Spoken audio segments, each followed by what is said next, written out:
Arratsalde on eta ongi etorri guztioi, Herria Solasaldien lehen saiora. Aitortuko dizuegu proiektu honekin hasteko gogoz, baina pixka bat urduri ere bagatozela. Iratzarren eta sorturen eskutik, hilabetean behin, asteazken batez, patxada pixka bat hartu, eta pilpilean dagoen gai bati helduko diogu, eta zer esana baduten bi hizlari edo solaskide ekarriko ditugu.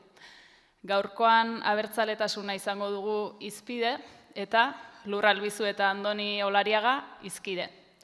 Herria Solasaldiak ikusentzuteko bi aukera izango dituzue, batetik ona etorrita, ongi etorri bertaratu zaretenoi, Bilboko Iratzar gunean gaude, Lamanakaleko bigarren atarian. Eta bigarren aukera saio hauek jarraitzeko podcast formatuan izango da, ohiko plataformetan, Solasaldia izan eta hurrengo astean. Lehenik saio gidatu egingo dugu, 50 minutu ingurukoa, eta nik Izaro Zinkunegik gidatuko dut gaurkoan, eta ondoren galdera erantzunetarako tartea izango dugu, hemen elkartu garen, beraz, ona etortzeak ere badu balioa. Jarraian mokadutxo bat ere izango dugu. Eta gehiago luzatu gabe, gaurkoari helduko diogu. Esan bezala gaurkoan abertzaletasuna arituko gara, eta Solasaldiari aita hil bai ala ez izenburua jarri diogu. Abertzaletasuna eraberritzeaz eta arnaz berritzeaz hausnartuko dugu, eta gaiaren bueltako galderak, korapiloak eta gako berriak arakatzen saiatuko gara. Euskal subjektugintza abertzaleak ziklo oso batean definitu zituen bere gogoeta nagusiak lurraldea, hizkuntza eta nazio imaginarioari lotuta. Eta azken hamarkadetan, 20. mendeko narratiba indartsu horiek ahuldu egin direla esan dezakegu, eta identitate likidoagoak edo likidoagoez hitz egiten dugu. Zer mutazio izan dira Euskal Herrian, zertan aldatu dira Euskal gizartean identifikaziorako molde horiek, nola eragin du subjektugintza abertzalean horre guztiak. Gaur nazio pultsu hau dagoela esatean, abertzaletasunaren forma berriez eta praktika berrituez hausnartu beharra dagoela aipatzen dugu. Izan ere abertzaletasuna berregokitzeko saiakerak edo praktikak egin dira, baina trantsizio momentu batean bagaudela uste dugu. Zein norabide hartu behar du abertzaletasunak 21. mende erdialdera begira, eta bereziki nola erantzun behar die abertzaletasunak egun ditugun erronka berriei edo gaurko erronkei ez, ala nola migrazio berriari, erreakzio autoritarioari, lurralde artikulazioari. Galdera horiei erantzuteko edo bederen horietan lokatzetan sartzeko gonbidapena luzatu diegu Lur Albizu eta Andoni Olariagari. Arratsaldeon, bikote? Arratsaldeon. Arratsaldeon. Labur aurkeztuko dizkizuet, seguru asko saioan sartu ahala, beraio pixka bat ezagutzeko aukera izango dugulako. Lur Albizu, Euskal Ikasketetan graduatua, gaur egun Nafarroako sorturen arduradun politikoa, hainbat esparrutan militantea eta militatua, besteak beste mugimendu feministan eta ernain, eta publikazio bat aipatzearren, gureak ere badira, Desira, Boterea eta Epika, liburuaren egilea da, Eraitz Saez de Gilazekin batera, eta hor, zuzenean eta zeharka, denetik, identitatei eta abertzaletasunari buruz botatzen dituzte gako batzuk. Eta Andoni Olariaga, filosofian doktorea, Iratzar Fundazioko kidea, hau ere ezker abertzaleko militantea eta kultur arloan ere ibilia eta badabilena, eta publikazio batzuk aipatzearren, kasu honetan ere, Euskal Herriko Pentsamenduaren Gida liburuaren koordinatzaile eta egiletako bat da, independentzia helburu beste autore batzuekin batera sortua du, eta Euskal Matxina da, genealogia eta egungo eztabaidak liburuaren egilea ere bada. Eta honek ere, abertzaletasunari buruzko gako batzuk jaso ditu lan hauetan. Gaian sartze aldera, eta labur erantzuteko bikote, mesedez, bi galdera, bikoitz jarriko ditut mahai gainean. Nondik hitz egingo duzue, eta beraz, nondik ez? Eta zer da zuentzat abertzaletasuna, eta beraz, zer ez? Bale, ni hasiko naiz. Oso labur esateagatik eta segurazki bidean geratuko zaizkite hitz batzuk eta esaldi batzuk eta esan nahiko dituzkenak, baina bai iruditzen zait nondik aritzen naizen horretan, segurazki individualki edo asko eragin didala, edo nire egunerokoan eta nortasunean ere, Nafarroa Garaiko herri txiki bateko biztanle izateak, ez? Nolabait hortik ere begiratzen dio dalako nire bizitzatik, ez? Egiten dudan guztiari eta baita abertzaletasunari ere, eta uste dut horrek egin nahuela. Eta bestetik, igual, agirietan agertzen ez den, ez? Herri bateko kide, aldi berean bere agiriak eratu nahi dituena eta sortu nahi dituena, ez? Pixka bat metafora bat erabiltzeagatik. Eta niretzako zer den abertzaletasuna? Gero hitz egingo dugu igual sakonago, baina bai badela nire ustez lehiarako espazio bat, eraikitzen ari dena, ez? Eta bide luze baten bidez etorri dena gugana, komunitate bat ematen diguna, seguraski, eta zerrez edo zerrez ditzaidaken gustatuko izatea abertzalea, eta ni neu ere, ez? Edo nire kokapena, batetik periferiatik ez dute hitz egin nahi edo hitz egingo, eta niretzako abertzaletasuna ere ez litzateke hori izan behar, eta esentzialismotik aldenduta, alba da. Andoni? Bueno, nirea ez dakit pixkat historia diferentea uste dut badela. Nundik hitz egiten dudan, bi ideia jartzearren nire abertzale egite prozesua askotan esplikatzen dut ez nintzela jaio, guztiok ez garela jaio, baina nolabait nire ingurunea berri zen Bizkaian jaiota zitu naiz, da ez zala erabat kuadrilla eta ingurua abertzalea, eta abertzale egin nintzela, eta horretarako nire kezka bat zuen bilaketa egin behar izan nuela, hori batetik. Eta bestetik, zer den abertzaletasuna niretzako, ez?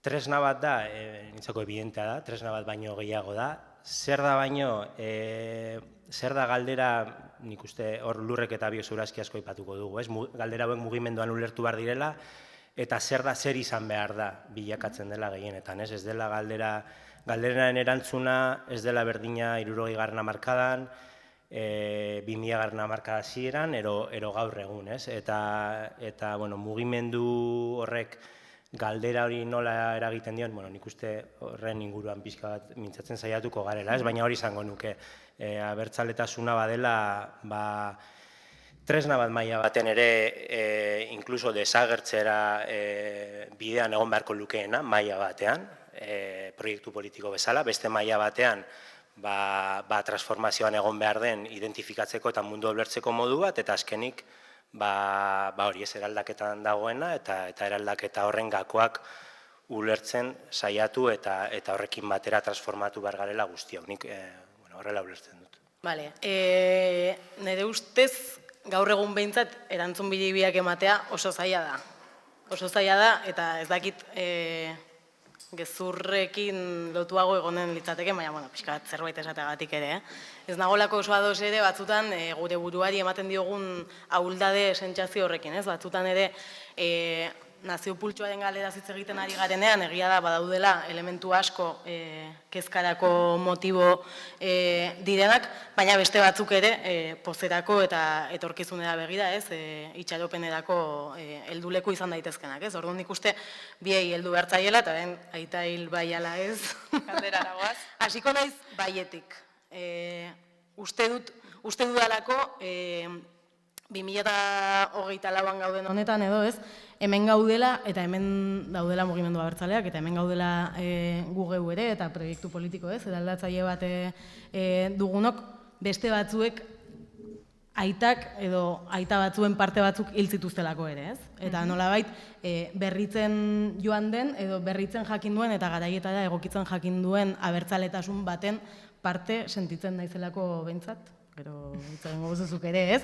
Pixka bat tradizioarekin lotuta dauden galderak ere horrelakoak izaten direlako, ez? Tradizioa bai ala ez, tradizioa hil ala ez. Tradizioa hil behar da, eraberritu behar da, baina mantendu behar da ere, ez? Eta nik uste horrek ere zentzu bat ematen diola gure mugimenduari. Beraz, iruditzen zait askotan jotzen dugula bi gauzatara, ez?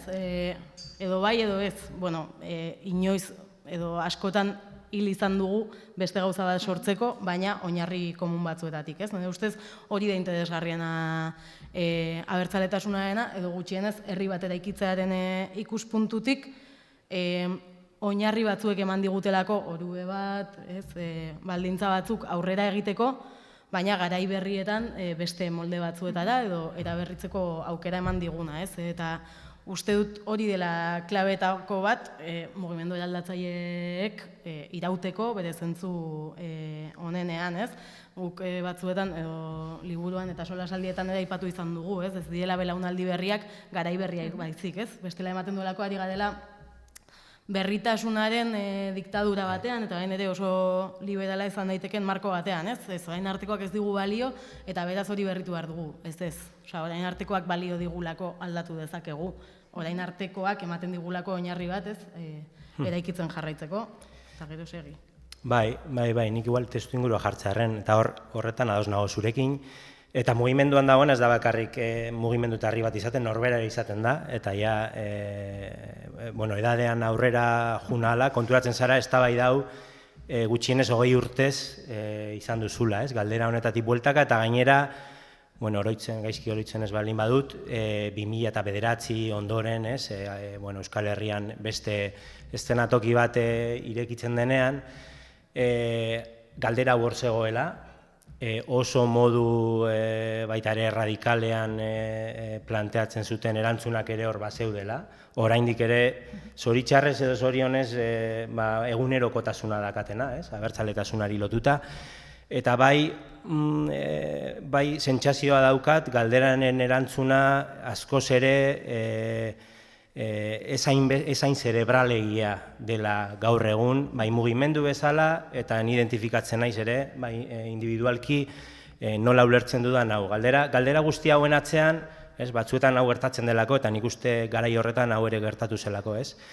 Hartzen dugu abertzaletasuna, hartzen dugu galdera hau, sartzen gara ez dakit pentsamenduaren laborategi batera, hor, sartzen dugu, disekzionatzen dugu, pixkat, ez dakit, gizartea kentzen dugu, gustatzen ez zaizkigun elementuak, eta esaten dugu, hilein bar da, eta nik ekartzen dudan berri hau da, hemendik aurrera, eta hor pixka lotuta Lurrek eta Eraitzek beren liburuan esaten duten hori ere badago, beti, eta gaztetan, hala da, eta hala izan behar du, beti aurrekoarekin hil, edo bukatu, eta beste zerbait planteatu behar dela, Nire sentsazioa da, eta honekin borobiltzeko eta zuri berriro ere pasata hitza, beti dagoela hiltzen den zerbait. Beti dagoela eta beti dagoela hil behar den zerbait. Eta beti dagoela ere hil behar ez den zerbait. Eta galdera da orduan zer da, nire ustez, abertzaletasunaren sorreratik eta gaur egun arte hil behar ez dugun zerbait. Ez da inbeste ideia bat, edo formulazio bat, baizik eta sorreran egon den pulsio bat. Eta iruditzen zait gainera pulsio horri esker dagoela abertzaletasuna bizirik, dituen ezaugarriak, porque daude abertzaletasun diferenteak. Abertzaletasuna eta patriotismoa adibidez ez dira berdinak, bi herri eta bi histori desberdin dituztelako atzean, Orduan horri lotuta, oso eztabaida teorikoetatik atera, eta nik uste gaur egun eta aurrera begira, galdera honek nik uste irudikatzen duena da, krisi baten gaude eta mahai gainean golpe bat eman nahi dugu, Eta honekin zerbait adierazi nahi dugu, eta da pulsio berri baten beharra dagoela. Nik horretik esan dut, nondik irakurtzen dudan galdera hau, pixkat, igual edadeak edo ez dakit, hori ere, sonatzen du pixka bat, igual gazteek esango dute, honek esaten du. Baina bai, ezain zerebrala, ezain teorikoa, ezain laborategian disekzionatzekoa, ez dakit horrekin jau zauden, edo. Nik uste hor, badagoela beste elementu bat, eta horrelako solasaldietan, evidentemente, ala izan behar da, baina askotan hitzetan eta abstrakzioetan oso ongi ateratzen zaizkigula esaldiak eta oso borobil, baina iruditzen zait justo, gure mugimenduak ere zerbaitetan asmatu badu, hori izan dela justo jakin duela praktikaren bidez ere, zirrikitu berriak irekitzen, probatzen, kategoria berriak sortzen, eta erabilgarri garai bakoitzan erabilgarri zaiona egiten. Ematen du oso polita, eta batzutan esaten da, hauek zarete buenista hutsak, baina ez da, kontua da, zer hartu behar dugun, zer utzi, provisionalki bada ere, Eta uste dut galdera hoien erantzunak askoz gehiago aurkitzen direla praktikan, orain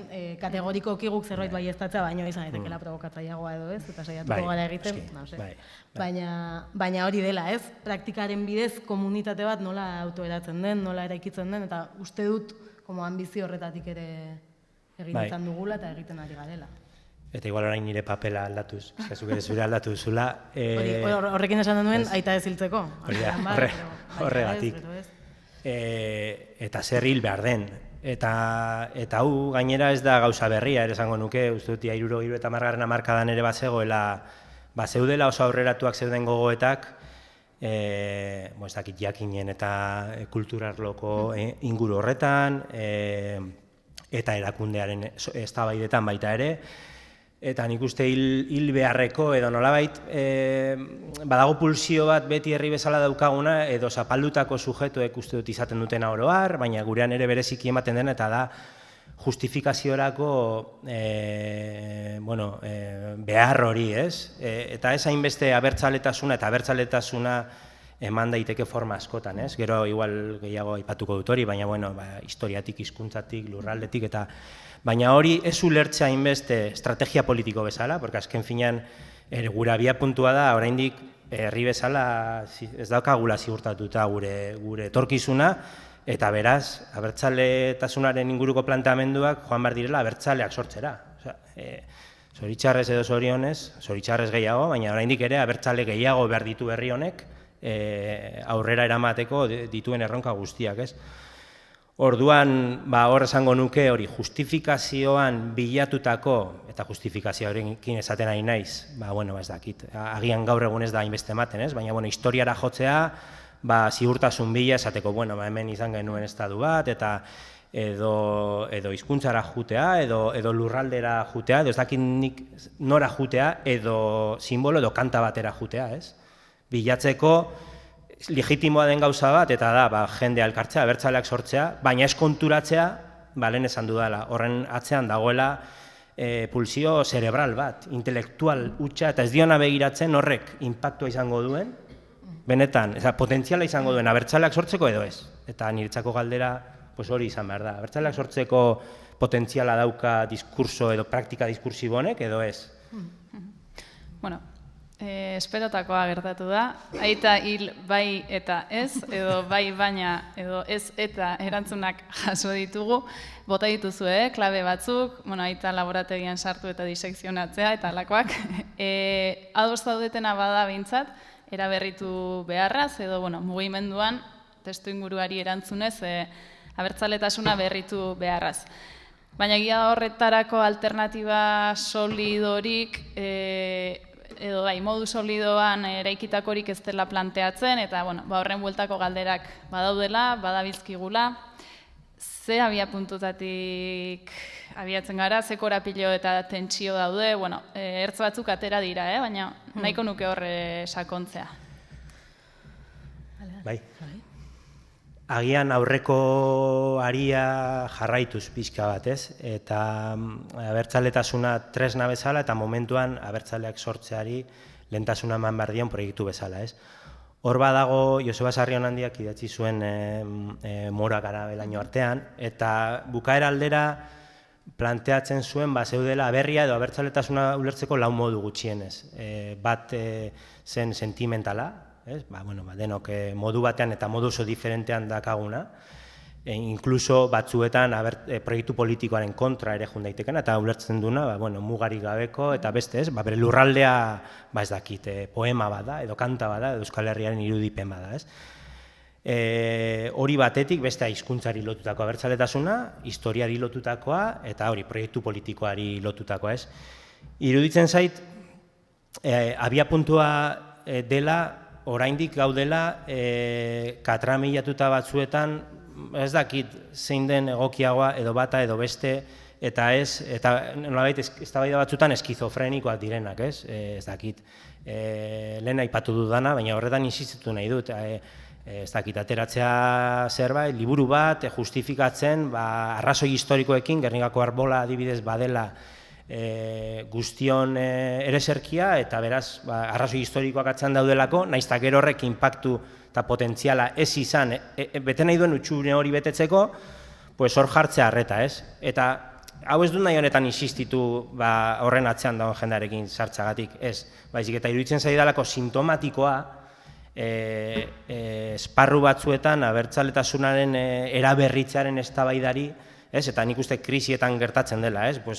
Aurrera begiratzea mingarria da, korapilo berria daude, gauza berriak egin behar dira, lehen nahi batu duguna, baina gauza batzuk berreskuratu, baina lehen esaten nuena, berreskuratu behar dena ez da, ez dakit, lekua goxo hartzea balako, ez dakit, kantu batean edo historiako punto batean, baizik eta hoiek baliatzea modu pragmatikoan, aurrera begira eskizofrenia horretatik atera eta planteamendu politikoak egiteko momentuari erantzungo diotenak, ez dakit igual junaiz gehiagik, ez?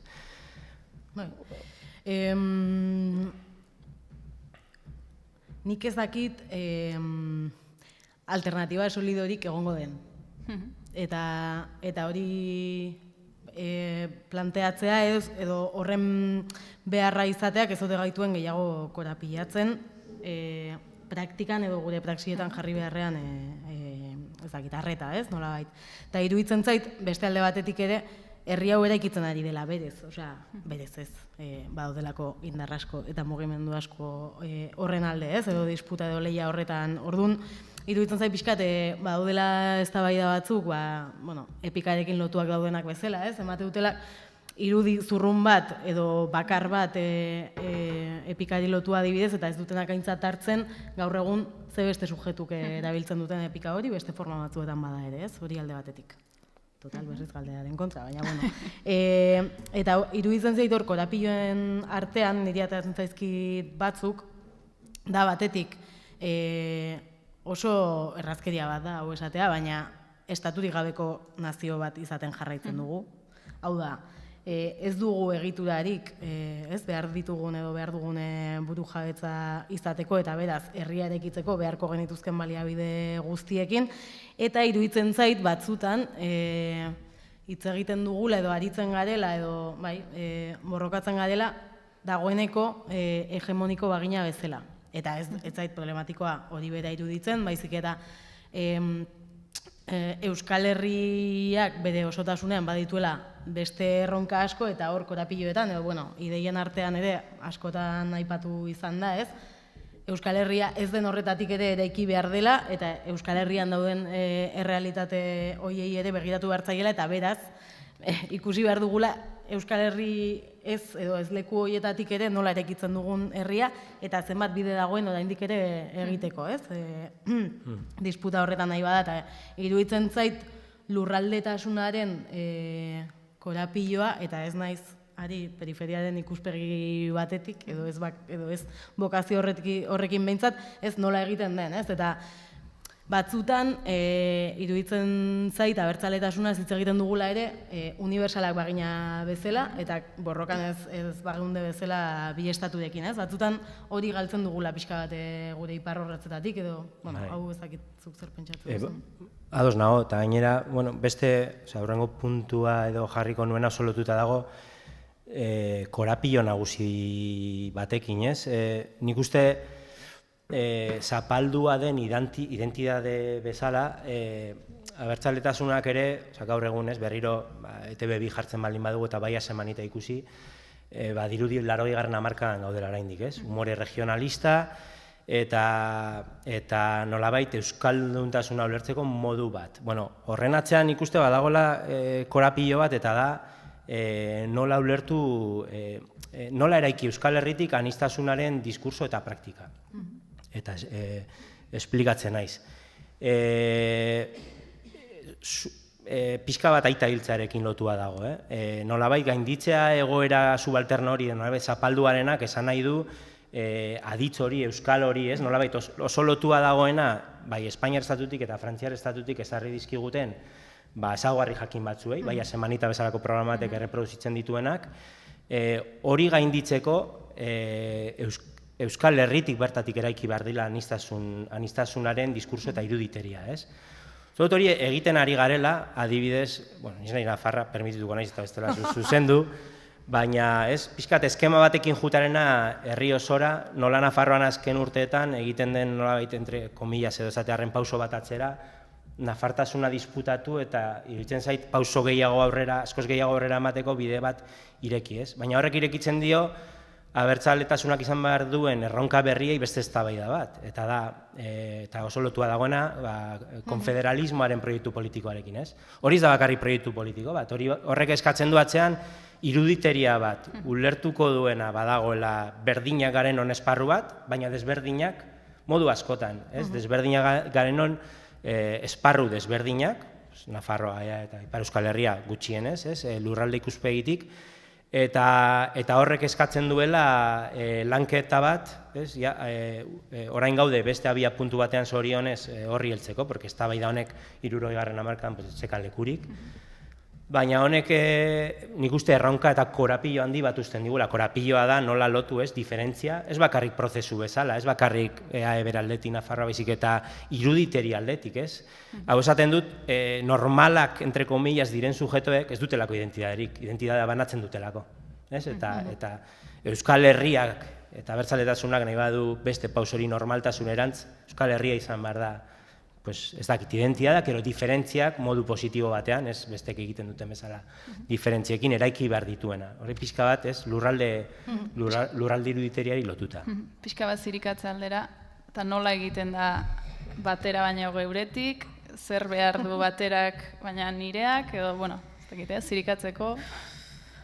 Nik uste, badagoela ikuspegi bat, beste gai batzuekin gertatzen zaiguna ere, dela guk sujetu honek gure mugimenduak, adibidez jartzagatik, nola erakartzen ditugun beste sujetu batzuk, hau da, partikularrak direna gure borrokara.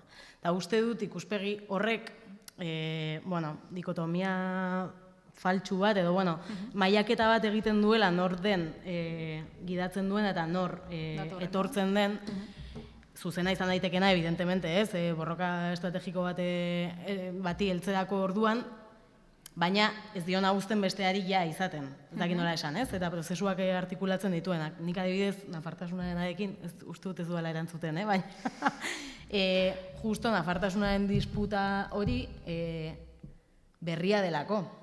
Berria delako eta lehen etzelako, ez? Nik gogoratzen dut, nire gurasoen adineko jendearen esamoldeetako bat, Iruñeko jendearena da, Navarro ni de barro. Osea, ez, nafartasunaren kontrako posizio bat, precisamente eskuinak hegemonizatu izan duelako eta bere terrenoa izan delako, ez? Eta nolabait hori ja disputan dago eta inkluso beste termino batzuetan jokatzen da. Kontua da guztiari nola ematen zaion. Nik lasaitasun batetik egingo nuke ere bai, ez dakit. Uste dut ez dagoela sujeto itxirik eta elkarlotze horiek praktikan egin daitezkela beste modu batzutara. Eta horri lotuta, abertzaletasunaz edo abertzaletasunez pluralean hitz egin beharko genuke, edo ez dakit hausnarketa hori etortzen zaizuen esandako guztiarekin? Bai, biak. Nik biak, baina Euskal Herria eta ez Euskal Herriak. Gaur denak balio du ikusten dugunez, galdera guztien aurreko erantzunek. Baina, egia da, gure ikuspegia dialektikoa delako, bestela esentzialista izatea. Batzutan esentzialista izatea ez dago gaizki, eta momentu batzutan, eta mugimendu bakoitzak momentu baten behar dulako edo ikusten dulako, hori erabiltzea ondo dago. Baina abertzaletasunak eta abertzaletasuna. Eta horren arteko uztarketa, hori Espainiar Estatuara begiratzen baldin badugu, hor badago abertzaletasun bat nolabait banala dena, hauen beste ideia bat ez dena betere berria. Zuti Manol Galfar Sorok ja bastak izen bat urte bota zuela, eta halako identitate hegemonia dutenean desagertu egiten dira. Orduan, hau adibide batekin ilustratzeko, zu liburu denda batera saltzen baldin bazara, eta apalak ikusten baldin badituzu, egongo da euskal literatura, eta gero egongo da espainolez, filosofia, ciencias sociales, krimen, ez dakit, ez? Honek adibide bezala, ez? Nik uste hori izan behar dela nolabait zerumuga eta ez erumuga hemendik eta oso luzera. Ez horrek eskatzen duna da, horra begirada horrekin eraikitzea, sortzea, banala den eta iruditeria eta identitatea sortzen duen esparru guzti horietan, sortzea, tresnak, abertzaletasunak eta abertzaletasun hori ere sortzeko, ez dakit, uste dut ere, honintzen baitak duela urte batzuk esaten zuela, Euskal Herrian prentsa arroza ez dugu. Oso pertinenta iruditzen zait eztabaida honetarako, sortu behar dugu ekosistema propio bat, abertzaletasun banal bat sortzeko, ze gurea oraindik ez da banala, banala, ez dakit, lehen baia zemanita jarri dut, guazeman jartzen bazenuen, edo goenkale pizten bazenuen, hor Euskal Herria naturaltzat jotzen zen, hor bat zegoen alako iruditeri, baina gero hori, horrek aurrera egin behar du. Baina nik uste horiek direla gaur egungo korapilloak, ez dela berria, planteamendu zaharra ere badela, baina horrekin ja ikuspuntua eta egin beharreko lana eta estrategia nik uste aldatu egiten dela, eta ja esentzialismoa edo euskalduna desagertu behar den, hori biakatzen da eztabaida politiko bat, eta hola izan behar du. Erantzun boro bilekin ezpada ere, lokatzetan pixkat sartu zarete, eskertzen da. Orain aldiz eskatuko dizu lokatzetatik atera eta egan egiteko, edo pixka bat irudimenari joaten usteko. Zein da zuentzako abertzaletasun utopiko hori, nondik eraiki, aipatu dituzue, baina, Ni orain izango ez naizen ausarta izango dena. Iruditzen zait, badugula gauza bat ona, hamarkada luzetan ikasi duguna, eta da imaginazio ariketak ere egin ditugula, eta sortu ditugula lehen existitzen ez ziren errealitate berri batzuk, ez? Nik horrekin amesten dut, Euskal Herria ez den horretatik ere asmatzea eta eraikitzea,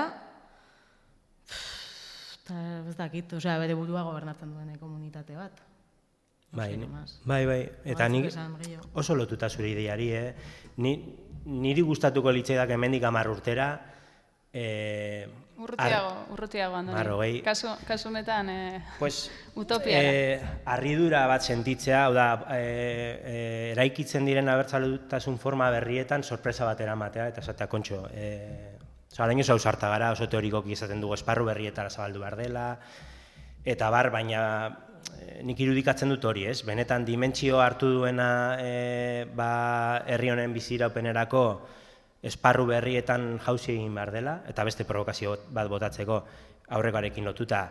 Agian Durangoko azoka hor egongo dena, baina gauza banaletan, Durangoko azoka eta bere osasun guztiarekin, baina kiosko batera sartzen nahi zenean gustatuko litzaidake ikustea, ez dakit aldizkari banal desberdinak euskeraz eta Euskal Herritik idatziak. Horrek behintzat emango lidake niri abertzaletasunaren borroka langa bat gainditu delako sentsazio hori, uste dut gaur egun ez dagoela. Ez dakit, simboloei lotuta, iruditegiari lotuta, nolakoa izan liteken abertzaletasun utopiko hori? Momentu batean esan duzu hegemonikoak izateak euskal musika, euskal literatura, euskal horren erabilera desagertarazi beharko lukela, ez dakit, iruditegia, hitzak. Nik uste dut, beti esaten dut berdina, orduan, iruditzen zait utopia horretan, eta igual gaur egungo beldurrei lotuta ere, eta orokorragoak direnak, baina bai iruditzen zait bere buruaren jabe den komunitate bat izan nahiko nukeela, hau da.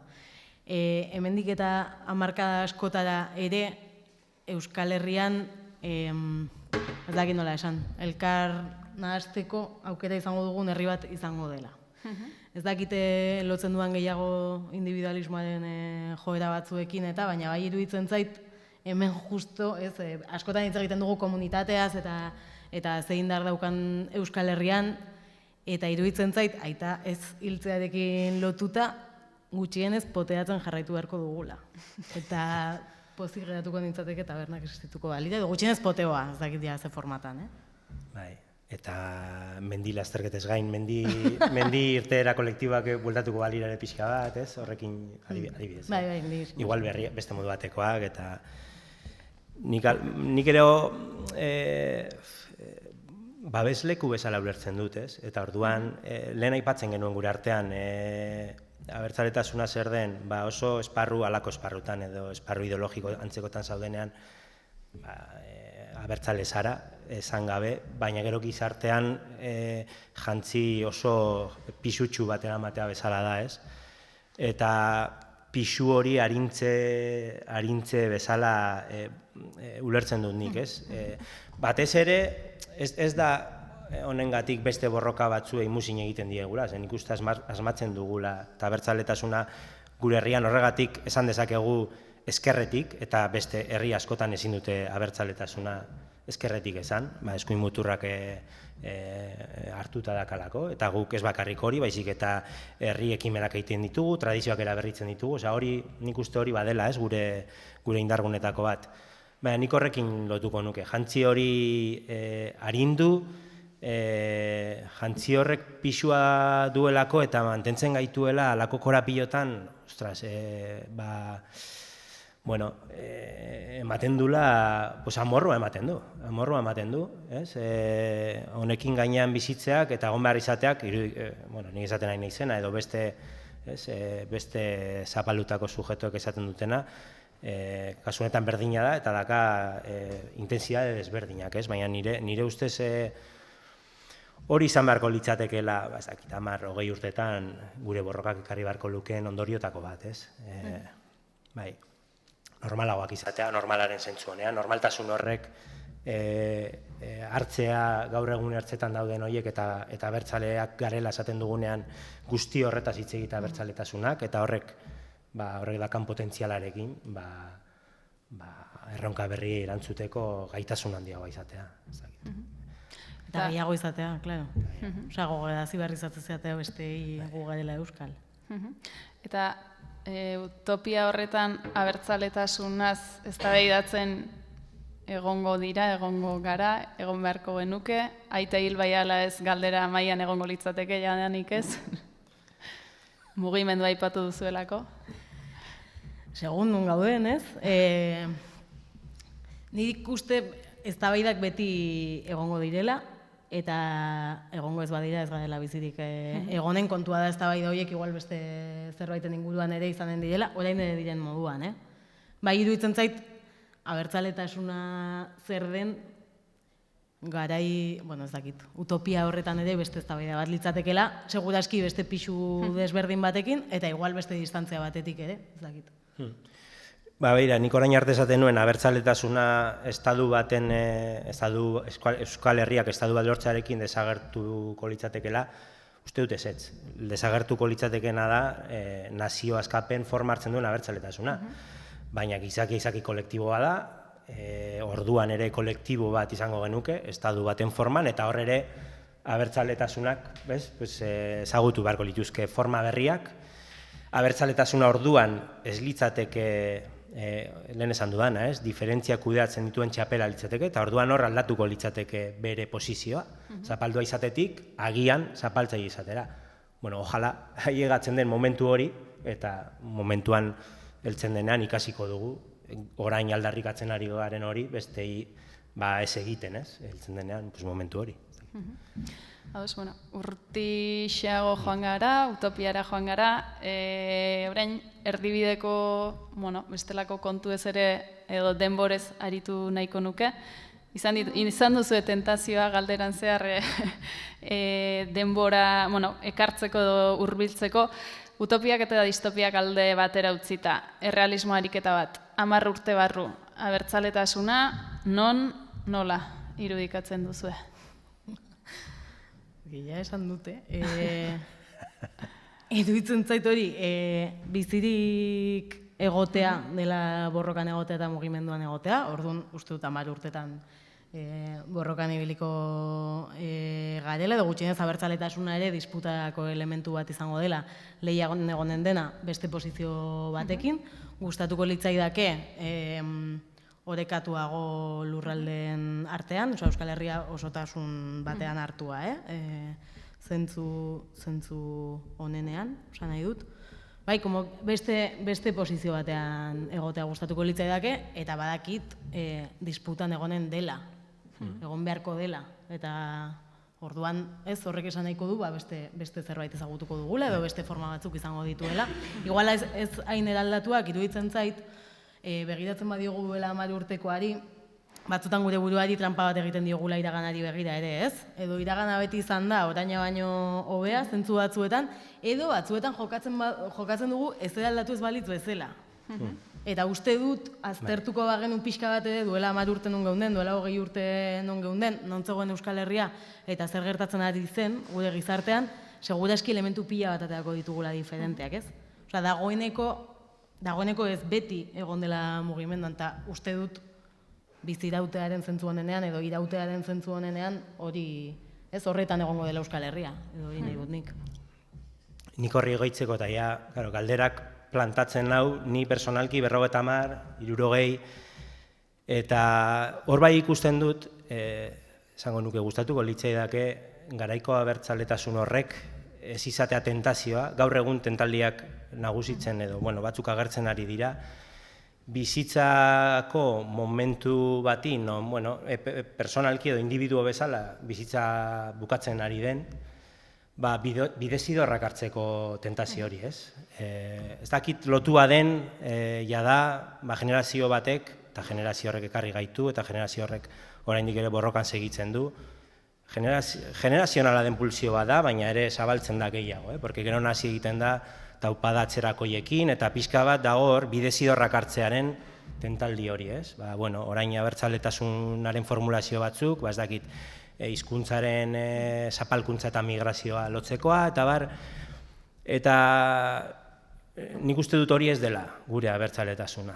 Eta ez nuke nahi, eta lehen txantxetan esan dugu, baina ni azten bana izalako txorakeriak esaten hemendik 10 urtera, mesedez, ez deitu inundik, eta kitxo ez.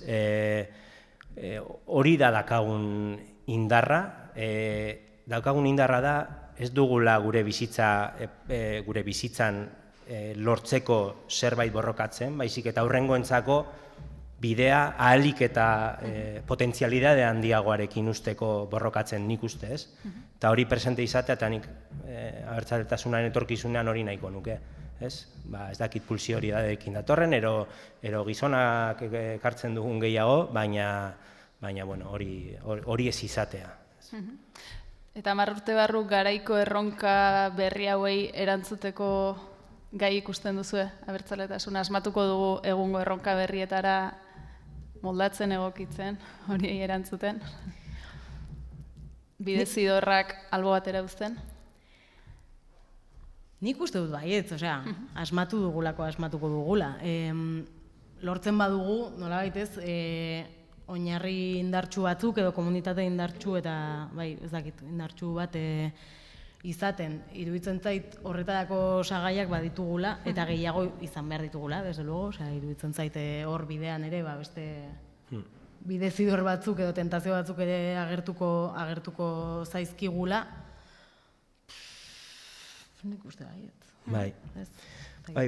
Nik bai esango nuke berriro, beste arrisku bat, baina arriskua dagoenen lekuan aukera dago, ez? Eta aurreko zikloan indargunea, lurrek esan duenarekin lotuta, ez? Izan baldin bada denok batera, horrek hemen esentzialismoa lehen aipatzen genuen, momentu historiko horri funtzionalago zaio hori, ez? Baina gaur egungo garaiari ezinbestekoa zaio, anistasuna, ez bakarrik aipatu dugun anistasuna, lurralde anistasuna, iruditeri anistasuna, iritzi anistasuna, proiektu politikoaren anistasuna, minimo komun batzuenpean guztio batera juteko, eta niretzat erronka nagusietako bat da, horretarako kultura politiko egoki bat sortzen asmatu behar dugula, gaudela trantsizio horretan, ez?